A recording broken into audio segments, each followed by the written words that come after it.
तो एक्सरसाइज 16 के question number 15 तक कंप्लीट हो चुके हैं। आज की क्लास में क्वेश्चन नंबर 16 से स्टार्ट करेंगे। तो क्वेश्चन नंबर 16 है, draw triangle ABC and triangle PQR such that they are equal in area but not congruent. Two triangles draw करना है, एक ट्रायंगल एबीसी हो गया, दूसरा हो गया ट्रायंगल पीक्यूआर, कि उनका एरिया इक्वल है, माने एरिया जो है उनका इक्वल है लेकिन वो कॉन्ग्रुएंट नहीं है, बट नॉट कॉन्ग्रुएंट, कॉन्ग्रुएंट नहीं है। तो सपोज करिए कि टू ट्रायंगल्स जैसे लिए गए हैं, तो इसको हम करने के लिए टू ट्रायंगल्स बना रहे हैं। एक ट्रायंगल एबीसी बना लें। तो ट्रायंगल एबीसी में जैसे बीसी आपने ले लिया, कितना, बीसी ले लिया 6 सेंटीमीटर, बीसी ले लिया 6 सेंटीमीटर, और यहां पर ट्रायंगल एबीसी है, और जो यहां से परपेंडिकुलर ड्रा किया गया है, इस पर परपेंडिकुलर ड्रा किया गया है, इसको ले लिया गया 4 सेंटीमीटर। कितना ले लिया गया? 4 सेंटीमीटर। ए से जो एडी परपेंडिकुलर ड्रा किया गया है, तो उसको ले लिया गया 4 सेंटीमीटर।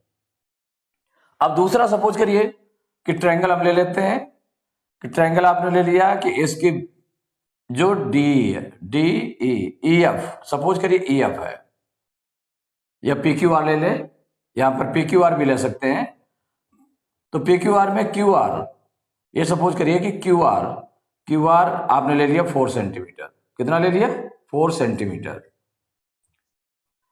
और जो इस पर परपेंडिकुलर ड्रा किया गया है पी से जो इस पर परपेंडिकुलर ड्रा किया गया, पी से जो परपेंडिकुलर ड्रा किया गया पीओ, ये आपका हो गया 6 सेंटीमीटर। कितना ले लिया गया? 6 सेंटीमीटर। ये आपका 6 सेंटीमीटर हो गया।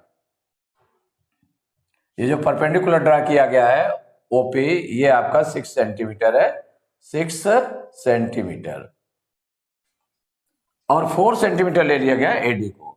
तो इन दोनों ट्रायंगल में अब आपको ये देखना कि इनका अगर एरिया निकालें, तो area of triangle A B C, तो एरिया ऑफ ट्रायंगल क्या होता है? Half into base into height. क्या होता है? Half into base into height.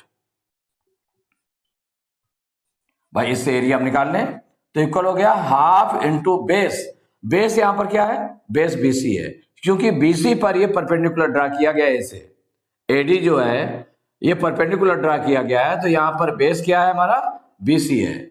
Base क्या है? बीसी इंटू हाइट क्या है इसकी? जो हाइट है वो एडी है, जो परपेंडिकुलर ड्रा किया गया है इस पर बीसी पर, तो ये हो गई हाइट। इक्वल हो जाएगा हाफ इंटू बेस आपका हो गया बीसी, क्या हो गई? 6 सेंटीमीटर इंटू 4। अब 2 से डिवाइड कर दें, 2 1 जा 2, 2 3 जा 6, तो 3 4 जा 12, 12 ये सेंटीमीटर में था, तो 12 सेंटीमीटर स्क्वायर हो गया। ये एरिया ऑफ ट्रायंगल एबीसी निकाल लिया आपने। अब एरिया ऑफ ट्रायंगल पीक्यूआर निकाल ले।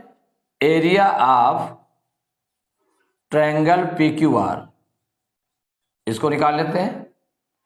तो area of triangle PQR equal to, formula वही लगेगा, half into base into height. यहां पर हाफ इंटू बेस, बेस यहां पर क्या है? बेस आपका क्यू आर है, क्योंकि इस पर परपेंडिकुलर पीओ डाला गया है। तो इसका मतलब हो गया ये जो ओपी है परपेंडिकुलर है और क्यू आर बेस है। तो क्यू आर क्या है? बेस इंटू पीओ, ये हाइट हो गई। इक्वल हो जाएगा हाफ इंटू क्यू आर कितना है इसमें? 4 है, इंटू 6। देखिए 2 1 जा 2, 2 2 जा 4, तो 6 2 जा कितना हो गया? 12 सेंटीमीटर स्क्वायर। अब इन दोनों को अगर हम कंपेयर कर लें, तो area of triangle ABC equal हो गया एरिया ऑफ ट्रायंगल पीक्यूआर। तो यहां से अगर हम कंपेयर करते हैं, तो area of triangle ABC equal area of triangle PQR. Area of triangle PQR, दोनों का एरिया सेम हो गया। तो उसमें कहा गया draw triangle ABC and triangle PQR such that they are equal in area, तो दोनों एरिया में इक्वल है, बट नॉट कॉन्ग्रुएंट। तो कॉन्ग्रुएंट होने के लिए कंडीशन क्या है? All parts of one triangle will be equal to all parts of other triangle respectively, माने वन ट्रायंगल के। तो हियर, तो यहां पर अगर हम देख लें कि इसके ऑल पार्ट्स, यहां के देखिए ये साइड ज्यादा है, तो और ये 4 है आपकी, ये साइड आपकी ज्यादा है, तो इसका शेप चेंज हो गया, शेप चेंज हो गया। सभी साइड्स इसकी इक्वल नहीं है दूसरे ट्रायंगल के। तो सिंस यहां पर all parts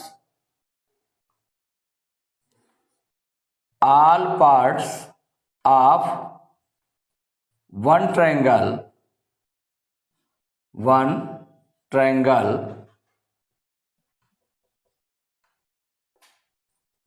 are not equal to all parts of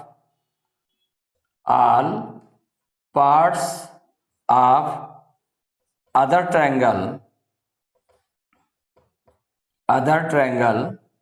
respectively,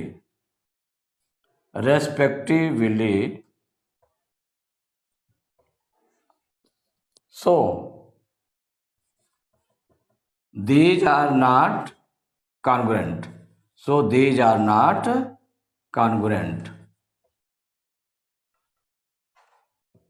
कि दोनों का सेम एरिया था, दोनों ट्रायंगल का सेम एरिया, लेकिन क्या हुआ कि since all parts of one triangle are not equal to all parts of the other triangle respectively, कि माने ये इसके इक्वल नहीं, ये इसके इक्वल नहीं है, तो अगर हर एक साइड इक्वल नहीं है तो इसका मतलब हुआ कि these are not congruent, so other triangle respectively, so these are not congruent, कि ये कॉन्ग्रुएंट नहीं होंगे, नॉट कॉन्ग्रुएंट।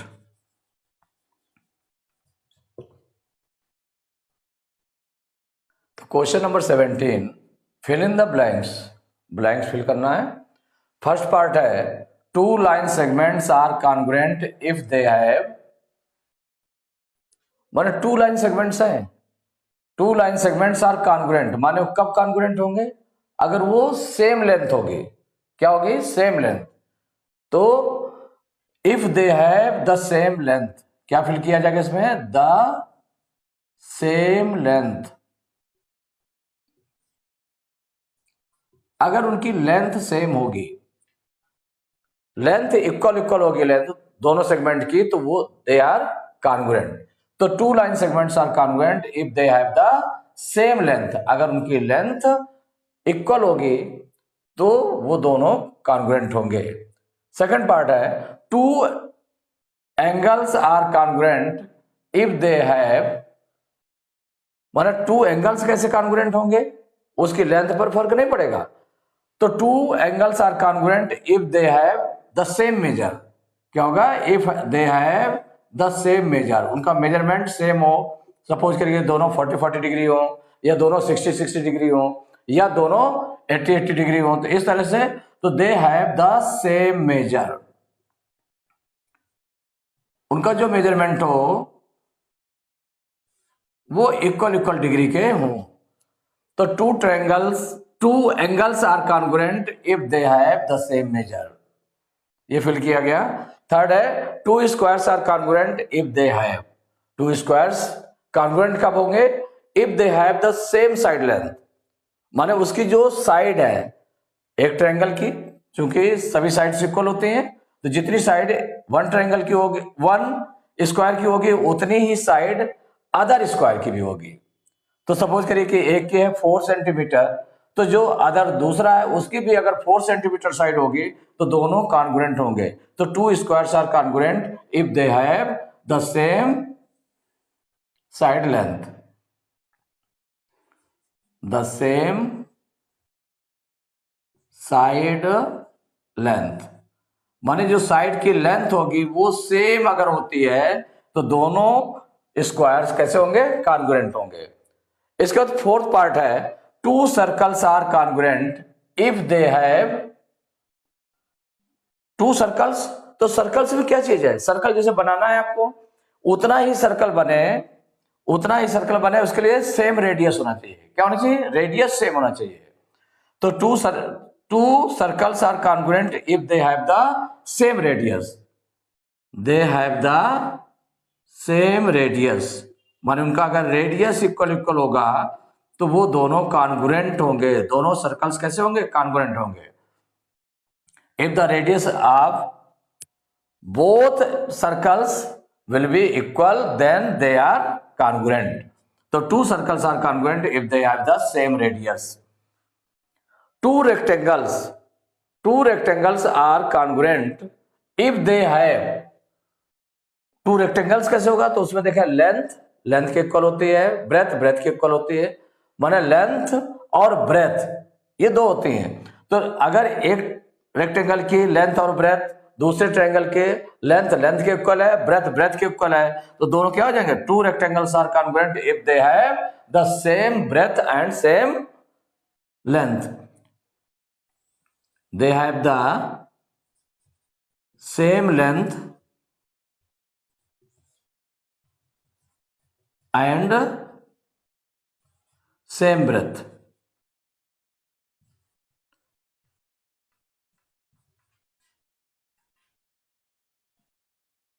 तो इसमें ये दोनों रेक्टेंगल्स, तो two rectangles are congruent if they have the same length and the same breadth, इसको आगे लिख देते हैं इसमें, सेम ब्रेथ। अगर लेंथ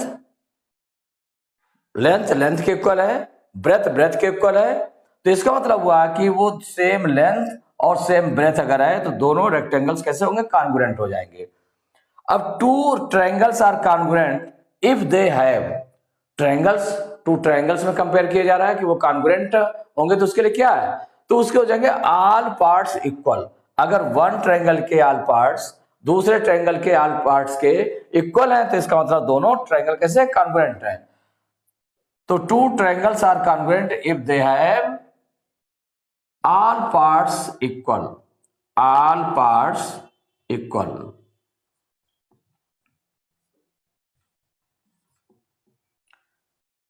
तो यहां पर फिलिप्स में आपका फर्स्ट है two line segments are congruent if they have the same length, ये फिल किया गया। Two angles are congruent if they have, two angles are congruent if they have the same measure, क्या fill किया गया, same measure. Third है two squares are congruent if they have the same side length. Fourth है two circles are congruent if they have the same radius. Two rectangles are congruent if they have the same length and same breath.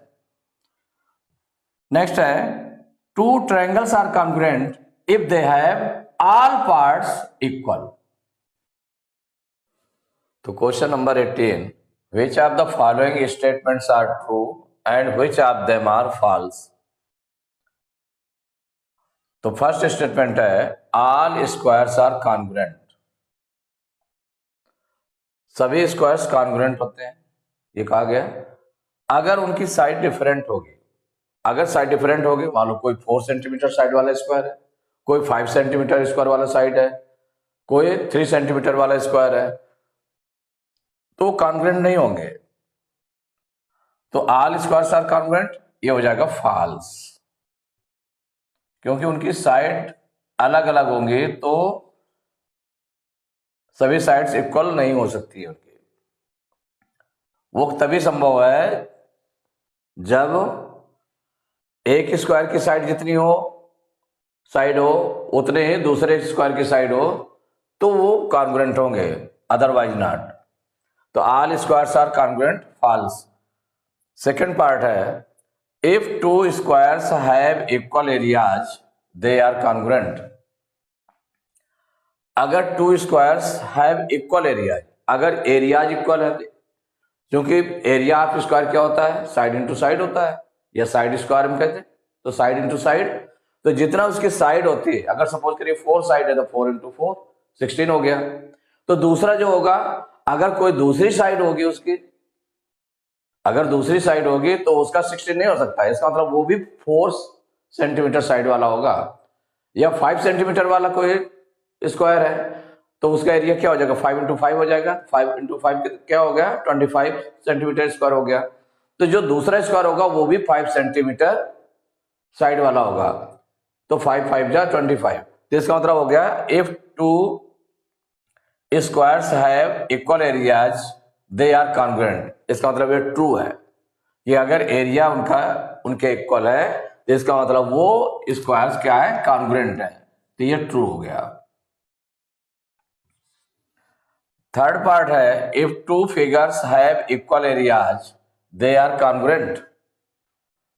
माने 2 figures है, अगर equal areas हैं तो वे congruent है, ये बताया गया। तो अब ये एरिया में कोई डेफिनेट फिगर नहीं है, तो जो भी फिगर है, सपोज करिए कि आप ट्रायंगल को देख लें, तो ट्रायंगल में भी अगर बेस अलग हो गया, मानो जैसे कि बेस और हाइट आपकी डिफरेंट है, तो जैसे सपोज करिए कि एरिया ऑफ ट्रायंगल क्या होता है, half into base into height होता है। तो हाफ इंटू बेस, अगर उसकी एक साइड जो हो गई 4 सेंटीमीटर है और उसकी हाइट कितनी है, 6 सेंटीमीटर है, तो हाफ इंटू 4 इंटू 6 कितना हो जाएगा, 2 से 2 को डिवाइड करेंगे तो हाफ इंटू 4 बेस हो जाएगा इंटू साइड 4 इंटू हाइट, तो 2 1 जा 2, 2 2 जा 4, माने 6 2 जा 12 सेंटीमीटर स्क्वायर हो जाएगा एरिया। अगर दूसरे का देखें तो उसकी जो साइड हो जाएगी, साइड को हम अगर बेस को लेट कर लें कि x वो 6 है और साइड कितनी है, माने हाइट कितनी है 4 है, तो इंटू 1/2 करेंगे तो 2 3 जा 6, 3 4 जा 12 सेंटीमीटर स्क्वायर। तो यहां पर देखा कि जो ये बेस लिखा हुआ है आपका, ये बेस, इसका बेस 6 है, इसका बेस 4 है, तो उनका जो बेस है या साइड है वो डिफरेंट हो गई। तो इसका मतलब इक्वल एरियाज वाले, if two figures have equal areas they are congruent, ये फॉल्स है आपका। नेक्स्ट है fourth, if two triangles are equal in area they are congruent. बिल्कुल सेम पोजीशन है टू फिगर्स वाली और टू ट्रायंगल्स की। तो इसका मतलब two triangles are equal in area, अगर इक्वल एरिया उनका अगर इक्वल है तो दे आर कॉन्ग्रुएंट, तो ये भी आपका फॉल्स है। फिफ्थ है if two sides and one angle of a triangle are equal to the corresponding two sides and angle of another triangle, the triangles are congruent। देखिए इसमें जो कंडीशन बताई गई, जो प्रॉपर्टी बताई गई क्या, कॉन्ग्रुएंस ऑफ टू ट्रायंगल्स की, तो इसमें क्या है, if two sides and one angle of a triangle, माने किसी एक ट्रायंगल के टू साइड्स और one angle are equal to the corresponding two sides and angle of another triangle, the triangles are congruent. इससे अकेले नहीं होगा, क्योंकि अगर टू ट्रायंगल्स को अगर देखें तो इसमें क्या है, अगर टू साइड्स और वन एंगल, माने टू साइड्स हो जाए और उनका इंक्लूडेड एंगल, उनके बीच का एंगल होना चाहिए, उनका बीच का एंगल दूसरे ट्रायंगल के टू साइड्स और उनके बीच के एंगल मींस इंक्लूडेड एंगल के अगर इक्वल होगा तो वो ट्रायंगल्स कॉन्ग्रुएंट होते हैं। कोई भी टू साइड्स और वन एंगल, कोई भी उसमें दूसरे ट्रायंगल के टू साइड्स और वन एंगल के इक्वल हो जाए तो वो कॉन्ग्रुएंट नहीं होंगे, जिसका मतलब ये फॉल्स है। क्या है, फॉल्स। तो इसको फॉल्स आपने राइट कर दिया। 6 पार्ट है if two angles and one side any side of a triangle are equal to the corresponding angles, equal to the corresponding angles and the side of another triangle, then the triangles are congruent। तो इसमें अगर हम देखें तो if two angles and any side of a triangle are equal to the corresponding angles and the side of another triangle, then the triangles are congruent। तो इसके लिए जो प्रॉपर्टी है आपकी क्या है, टू तो वो है ASA। कौन सी प्रॉपर्टी है? ASA, ये प्रॉपर्टी है। तो कहा गया इफ टू एंगल्स, माने टू एंगल्स और one side, any side of a triangle are equal to the corresponding angles and the side of another triangle, then the triangles are congruent. इसका मतलब to sides और कोई भी angle. वैसे क्या होता है कि जो टू एंगल्स है, तो टू एंगल्स जो भी बनेंगे जाकर, तो जैसे सपोज करिए ये बन रहा है, तो इसकी जो इनको बनाने वाली जो साइड है दूसरे ट्रायंगल की भी, अगर ये इसके इक्वल है, ये इसके इक्वल है और ये जो है इसके इक्वल है, और ये साइड करस्पॉन्डिंग साइड होना चाहिए, करस्पॉन्डिंग साइड होना चाहिए। अगर इक्वल है तो दोनों कैसे होंगे? ट्रायंगल्स कॉन्ग्रुएंट होंगे। भाई सपोज करिए कि जैसे कि उसने कहा कैसे ट्रायंगल है, corresponding angles and the side of another. अगर सपोज करिए कि ये दोनों एंगल्स थे और ये साइड थी, तो जो थर्ड एंगल है वो थर्ड एंगल के इक्वल हो जाता है।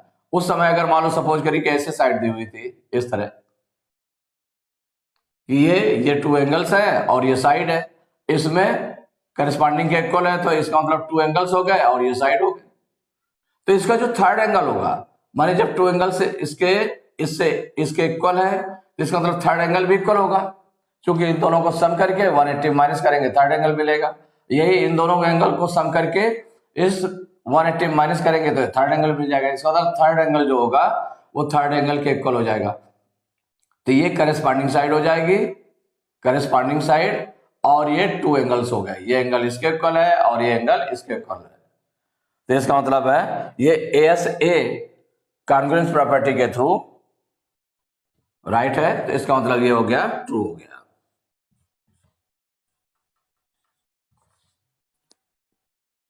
तो इस तरह से आपने देखा कि first all squares are congruent, false.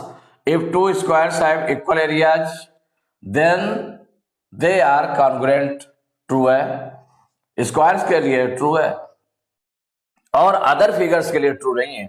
If two figures have equal areas they are congruent, ये फॉल्स है आपका। If two triangles are equal in area they are congruent, ये भी फॉल्स है। If two sides and one angle of a triangle are equal to the corresponding two sides and angle of another triangle, the triangles are congruent, ये false है, क्योंकि उसमें क्या property है आपकी? वो प्रॉपर्टी है आपकी SAS की है। किसकी है? SAS की। टू साइड्स और उनके बिटवीन एंगल होना चाहिए, कोई भी एंगल नहीं, एनी एंगल नहीं, टू साइड्स जो इक्वल है और उनके बीच का एंगल।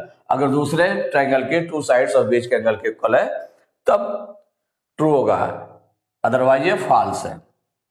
6 है if two angles and any side of triangle are equal to the corresponding angles and the side of another triangle then the triangle are congruent. तो ये ASA property के through क्या हो जाएगा? ट्रू हो जाएगा। 7th part, if three angles of a triangle are equal to the corresponding angles of another triangle then the triangles are congruent. माने one triangle के थ्री एंगल्स, तो उसमें देखिए जो बनने में हो जाएगा, तो आपका हो सकता है कि जैसे सपोज करिए कि ये 40 डिग्री का एंगल बना लिया आपने, ये आप बना लिया 60 डिग्री, और ये आपका हो गया 100 डिग्री हो गया। और नेक्स्ट है आपका और बड़े उसमें फॉर्म बनाया, तो ये आपका 40 डिग्री हो गया और ये 60 डिग्री एंगल हो गया और ये हो गया 100 डिग्री का एंगल।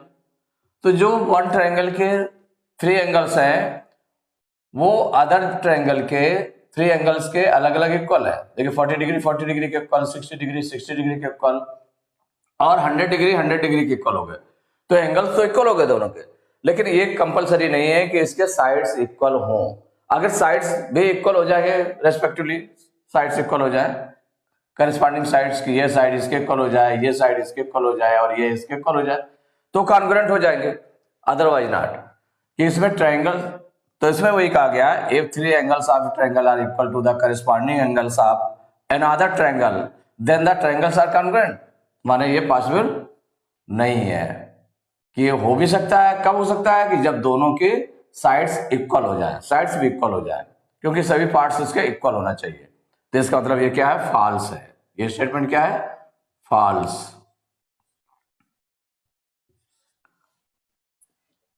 एर्थ पार्ट है, if the hypotenuse and an acute angle of a right triangle are equal to the hypotenuse and the corresponding acute angle of another right triangle, then the triangles are congruent. माने hypotenuse and an acute angle of right triangle, hypotenuse के equal हो गया, ठीक है ना। Two right triangles हैं suppose करिए say, एक वन राइट ट्रायंगल ये है और सेकंड ये है, तो इसमें क्या हो गया, हाइपोटेन्यूज के इक्वल हो गया जो 90 डिग्री के अपोजिट साइड।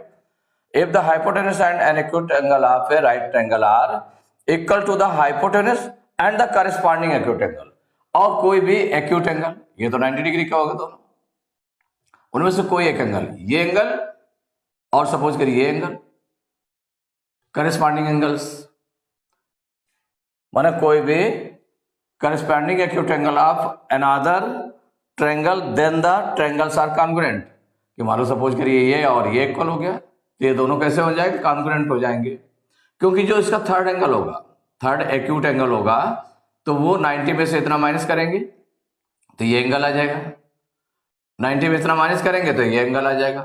तो इसका मतलब जो हाइपोटेन्यूज है तो इसमें ए एस ए उससे किससे हो जाएगा, A S A congruence property से हो जाएगा। क्या टू एंगल्स हो गए और साइड हो गए उन एंगल को बनाने वाली, माने जैसे टू एंगल्स हो गए और वन साइड हो गए, टू एंगल्स हो गए और वन साइड हो गई, क्योंकि हाइपोटेन्यूज हो गया। एक एंगल जो है एक्यूट एंगल इसके इक्वल है राइट ट्रायंगल में, तो ये वाला दूसरा जो एक्यूट एंगल होगा ये एक्यूट एंगल के इक्वल हो जाएगा। क्यों, क्योंकि भाई देखिए तीनों का सम कितना होता है, 180 डिग्री होता है। तो अब यहां पर इन दोनों का सम, माने जो टू एक्यूट एंगल्स है राइट ट्रायंगल में, इनका सम कितना होता है 90 डिग्री। तो अगर एक मालूम है तो दूसरा कैसे मालूम होगा, 90 में से उस वन एंगल को माइनस कर देते ये निकाल आएगा। 90 में से चूंकि ये दोनों इक्वल है तो उसमें 90 में से इतना ही माइनस कर देंगे तो दूसरा निकल आएगा। तो इसका मतलब ये ऐसे प्रॉपर्टी से क्या हो जाएगा, दोनों कॉन्ग्रुएंट हो जाएंगे, तो ट्रायंगल्स आर कॉन्ग्रुएंट। तो इसका मतलब ये क्या हो गया, ट्रू। ये स्टेटमेंट कैसा है, ट्रू है। नेक्स्ट है 9th part, if the hypotenuse of a right triangle is equal to the hypotenuse of another right triangle, then the triangles are congruent. उसमें केवल हाइपोटेन्यूज और हाइपोटेन्यूज बताया गया है कि एक ट्रायंगल का जो है राइट ट्रायंगल है उसका हाइपोटेन्यूज दूसरे राइट ट्रायंगल के हाइपोटेन्यूज के इक्वल है, तो उससे प्रॉपर्टी पूरी नहीं होती है, प्रॉपर्टी पूरी नहीं होगी। क्योंकि प्रॉपर्टी में क्या, आरएचएस, अगर राइट ट्रायंगल्स हैं तो उनमें आरएचएस कॉन्ग्रुएंस प्रॉपर्टी से तो राइट एंगल होना चाहिए, दोनों राइट एंगल है, ये है हाइपोटेन्यूज के इक्वल होना चाहिए, तो हाइपोटेन्यूज के इक्वल है, लेकिन वन साइड के इक्वल होना चाहिए। तो वन साइड वाला इसमें ऑप्शन नहीं दिया है, इसका मतलब ये क्या है, फॉल्स है। 10th पार्ट है, if two triangles are congruent then their corresponding sides and their corresponding angles are congruent. माने कॉन्ग्रुएंट टू ट्रायंगल्स कब होते हैं, जब उनके साइड्स, माने जो साइड्स है दूसरे ट्रायंगल के करस्पॉन्डिंग साइड्स के इक्वल हो जाए, और ऐसे ही उनके एंगल्स हैं, तीनों एंगल्स उनके दूसरे ट्रायंगल के तीनों एंगल्स के इक्वल हो जाए। तो अगर टू ट्रायंगल्स कॉन्ग्रुएंट हैं तो ये इक्वल होते हैं, जिसका मतलब है ये ट्रू है।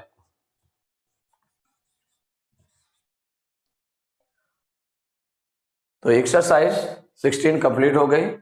नेक्स्ट क्लास में एक्सरसाइज 17 स्टार्ट करेंगे।